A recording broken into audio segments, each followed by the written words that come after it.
বাঙালিদের বাসাতে যদি একদিনের জন্য প্রোগ্রাম হয়, হোক সেটা এক বেলার জন্য, এরকম যদি কোনো ছোট ডেকোরেশন করা থাকে বা বড় ডেকোরেশন করা থাকে, সেটা বছরের পর বছর এইভাবেই থেকে যায়। বাঙালিদের বাসাতে ফ্রিজের মধ্যে খোলার পর ডিমের খাঁচার এখানে যদি একটা কুচি লেবু না থাকে, তাহলে সে কখনোই বাঙালি হবে না। আর এই লেবুটা কোন জন্মে কাটা হয়েছে, এই সেই বেঁচে থাকা লেবুটা যে কবে ইউজ হবে, এটা কোনো ঠিক নেই।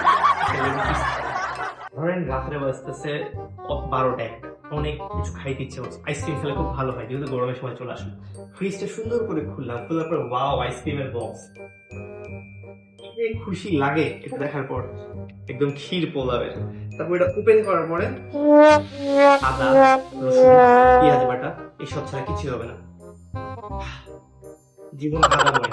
ধরেন খুব খিদা লাগছে, কিছু খাইতে ইচ্ছা হচ্ছে, খুব কুড়মুড়ি কিছু খাবো, তখন আমাদের বাঙালি মাদের ডায়লগ হবে, এই যে ভাত খা, খিচুড়ি খা, মাংস খা, আর কি খাবি? জীবন খিচুড়ি আর ভাতের মধ্যে